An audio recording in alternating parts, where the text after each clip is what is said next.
Next जो है वो अब ये थर्ड इसमें लिखा है, बट ये फोर्थ टेक्निक है। बाय मिस्टेक ये है ना थर्ड लिखा हुआ है। Techniques to resolve problem directly, कि डायरेक्टली जो प्रॉब्लम है उसको किस तरह से रिजॉल्व करना है। This involve several steps consist of, अब किस तरह से है, स्टेप बाय स्टेप हम प्रॉब्लम को डायरेक्टली जो है वो रिकवर कर सकते हैं। फर्स्ट है defining the problem more clearly, second है dividing it into small sub problems which can be better managed, and third है finding out alternate methods of solving each problem. पहले जो है प्रॉब्लम क्या है, पेशेंट हमारे पास आया, उसकी सारी हमने हिस्ट्री ली, उसका सारा हमने देखा कि क्या क्या इसको प्रॉब्लम है, फिर हमने प्रॉब्लम को डिफाइन की, फिर हम पेशेंट को बताएंगे कि ये आपकी प्रॉब्लम है, और उस प्रॉब्लम को छोटे छोटे पार्ट्स में हम डिवाइड करेंगे ताकि वो इजीली हम, क्योंकि एक बड़ी प्रॉब्लम को अगर छोटे छोटे टुकड़ों में बांट देंगे तो हम एक छोटी छोटी स्टेप लेके उसको ईजिली सॉल्व कर सकते हैं। उसके बाद हम उन छोटे छोटे मेथड्स को किस तरह से सॉल्व करेंगे, उसके लिए हमें ना बहुत सारे जो है वो मेथड्स जो हैं वो यूज़ में लेंगे। अब बहुत सारे मेथड्स हमने सोचे कि ये भी हो सकता है, ये भी हो सकता है। उसके बाद जो बेस्ट हर जो मेथड है उसकी मेरिट और डीमेरिट देखेंगे कि हर मेथड के लाभ क्या है और हानि क्या है, और फिर इतने सारे मेथड में से जो सबसे बेस्ट और जो सबसे ज़्यादा फायदे देने वाला मेथड है हम उसको सेलेक्ट करके उसको हम जो है वो अप्लाई करेंगे प्रॉब्लम को सॉल्व करने के लिए। अब इस प्रोसेस को हम वापस से रिपीट करते हैं। सबसे पहले हमें क्या करना है, प्रॉब्लम को डिफाइन करना है। प्रॉब्लम डिफाइन करने के बाद उसको छोटे छोटे स्टेप्स में बांटना है। उसके बाद उन सभी स्टेप्स के लिए हम पॉसिबल सॉल्यूशंस निकालेंगे कि क्या क्या सॉल्यूशंस हम लगा सकते हैं। अब जितने भी मेथड्स और सॉल्यूशंस हमने निकाले, सब सॉल्यूशंस को हम एक एक करके चेक करेंगे कि उनकी लाभ क्या क्या है और हानियाँ क्या क्या है। अब इतने सारे मेथड्स में से एक बेस्ट मेथड को हम सेलेक्ट करेंगे और उसको जो है वो अप्लाई करेंगे प्रॉब्लम को सॉल्व करने के लिए। अब इस चीज़ को हम इतना ईजीली एग्जाम्पल के थ्रू देख सकते हैं कि जैसे कि आपके एग्जाम्स आने वाले हैं, ठीक है, एग्जाम्स आने वाले हैं और आपका सिलेबस बहुत बड़ा है।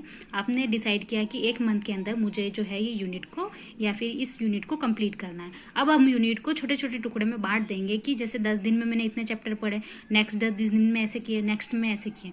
तो ये चीज़ें हमने फाइंड आउट करी, हमने छोटे छोटे टुकड़ों में बांट दिया। उसके बाद हम देखेंगे कि ये यूनिट जो है वो मैं किस तरह से पढ़ सकता हूँ, कौन सी बुक्स जो है मेरे को है, या कि मेरे को बुक से पढ़ना है, मेरे को वीडियो से पढ़ना है, या मेरे को नोट से पढ़ना है। अब हर का अपन देखेंगे कि बुक्स में से अपन पढ़ेंगे तो हमारे पास इतना टाइम नहीं है ना। मेरिट्स और डीमेरिट्स देख रहे हैं। वीडियो से हम पढ़ेंगे तो हमको बहुत सारे वीडियो सर्च करने पड़ेंगे, हर वीडियो में देखना पड़ेगा कौन सा टॉपिक कहाँ है, इसमें भी टाइम लगेगा। फिर थर्ड हमने देखा नोट्स में जो है मैडम ने वो सेलेक्टेड लिखवाया है ना, इजीली हम पढ़ पाएंगे, और चूंकि हमने इसको लिखा है तो हमें पता भी है, हमें कंफ्यूजन भी नहीं होगा। तो हमने बेस्ट मैटर सेलेक्ट किया नोट्स, ठीक है, नोट्स सेलेक्ट किया और फिर हमने नोट्स से पढ़ा। तो इस तरह से हमने एक जो कॉम्प्लेक्स प्रॉब्लम थी उसको एक पेपर के ऊपर लिखकर एक स्मॉल स्टेप में बांटकर जो है उसको इजी कर दिया। तो इस तरह से प्रॉब्लम को हमने सॉल्व किया। अब ये तो मैंने सिर्फ आपका लोगों का एग्जांपल दिया है एग्जाम प्रॉब्लम को लेकर। एग्जाम के अंदर जो एंजाइटी है उसको कम करने के लिए ऐसे स्ट्रेटजीज लगा सकते हैं। तो ये तो नॉर्मल फिनोमिना था, बट अगर सीरियस डिजीज के अंदर देखना है तो इसको हम हर, जैसे डिप्रेशन में किस तरह से यूज करेंगे, एंजाइटी में किस तरह से इसको यूज करेंगे, तो हर कंडीशन में हम इसको अप्लाई कर सकते हैं, ठीक है। थेरेपी प्रोसेस है ना, ये तो थी टेक्निक्स के, इस इतनी सारी टेक्निक्स जो है हम इसमें यूज में ले सकते हैं। बट इस थेरेपी का प्रोसेस क्या है, किस तरह से ये जो थेरेपी है वो पेशेंट को दी जाती है, वो हम देखेंगे। Therapy is result oriented, it defines goal so that process towards them can be monitored. सबसे पहले हम क्या करेंगे, इस थेरेपी के गोल सेट करेंगे कि हमारे गोल क्या क्या हैं, है ना। अगर हमें पेशेंट की प्रॉब्लम मालूम पड़ गई तो सबसे पहले गोल सेट करेंगे कि इसकी एंजाइटी कम करने के लिए ये गोल हमने बनाए। गोल सेट करने के बाद the therapist is a coach and a teacher for patient learn new skill. Therapist जो है एक तरह से कोच और एक टीचर हो सकता है, और जो थेरेपिस्ट है वो पेशेंट को हेल्प करता है उसकी सिचुएशंस को आइडेंटिफाई करने में, उसके जो फॉल्टी थॉट्स है उसको आइडेंटिफाई करने में, और कौन से एक्शंस जो है वो उसके फॉल्टी हैं और कैसे एक्शंस अगर वो यूज़ में लेगा या कैसे अल्टरनेटिव्स वो यूज़ में लेगा जिस वजह से जो है उसकी प्रॉब्लम है वो कम हो पाएगी। ये जो है ये सारा काम जो थेरेपिस्ट का होता है। The overall goal is to increase self-efficiency or proficiency and sense of control over the patient.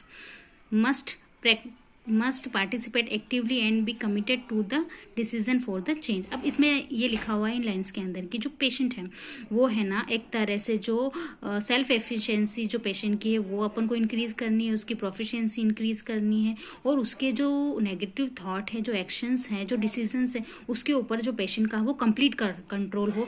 ऐसा जो है ऐसे एक्शंस हमें लेने हैं ताकि पेशेंट जो है वो इतना कैपेबल हो कि अपने एक्शंस या डिसीजन पे स्टिक रहे और खुद ले सके, अपने जो फॉल्टी कॉग्निशन है उसको वो फाइंड आउट कर सके। The patient therapist interaction is a goal oriented collaborative partnership with the beginning middle and and.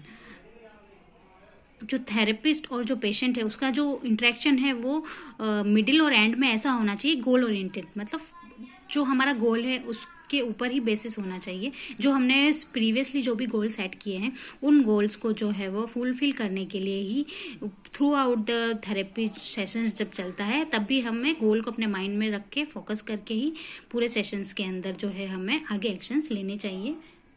तो ये था थेरेपी प्रोसेस। अब मेन इसके अंदर क्या क्या थेरेपी प्रोसेस के अंदर हमने देखा कि जो थेरेपिस्ट है वो सबसे पहले क्या करता है, गोल डिसाइड करता है और उसका मेन एम ये होता है कि वो जो है वो पेशेंट्स को उसकी प्रॉब्लम्स, उसकी सिचुएशन को आइडेंटिफाई कर पाए और क्या क्या एक्शंस जो है वो यूज कर सकता है या डेवलप करता है, इसके लिए पेशेंट को जो कैपेबल करे। ये तो है एक थेरेपिस्ट का काम होता है, और वो एक तरह से टीचर हो सकता है या फिर एक तरह से कोच हो सकता है।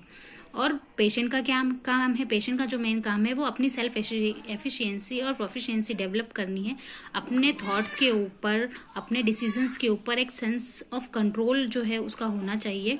थ्रू आउट द सेशंस जो है ये थेरेपिस्ट काम एफर्ट्स लगाता है ताकि पेशेंट जो है वो अपने जो डिसीजंस है वो सेल्फ ले सके और अपने जितने भी फॉल्टी कॉग्निशन है उसको फाइंड आउट कर सके। तो ये एक तरह से इजीली थेरेपी प्रोसेस था। अब हम इसे ऐसे भी देख सकते हैं कि थ्रू आउट 3 मंथ तक 15 सेशंस हुए, हर सेशन में पेशेंट आया, फर्स्ट सेशन में आया, पूरा उसका इंट्रोडक्शन लिया, उसका ऑब्जर्वेशन किया, उसकी प्रॉब्लम्स को जानी। ये सब जानने के बाद हमने है ना पेशेंट को नेक्स्ट शेड्यूल में बुलाया, नेक्स्ट शेड्यूल में आया तो हमने उसको थोड़ा होमवर्क दिया, उसकी थिंकिंग प्रोसेस को जाना, फिर हमने पेशेंट के अंदर क्या फॉल्टी कॉग्निशंस है उसको जो है पेशेंट खुद पहचान सके, ऐसा इतना उसको कैपेबल किया, और फिर हमने उसको ये इतना कैपेबल किया कि उसकी जो प्रॉब्लम है उसका सॉल्यूशन वो किस तरह से ढूंढ पाए। तो ये इस तरह से ये कंप्लीट थेरेपी प्रोसेस होता है। उसके बाद लास्ट में एंड सेशन होता है और फिर थेरेपी प्रोसेस खत्म होता है, वो भी एक इफेक्टिव डेवलपमेंट के साथ पेशेंट की थिंकिंग के अंदर। तो ये था स्मॉल थेरेपी प्रोसेस,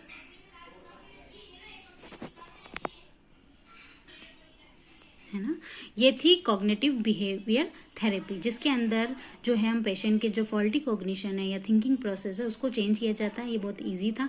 फिर भी अगर आपको कोई क्वेश्चन हो तो आप मेरे को मैसेज करके बता सकते हैं। Thank you.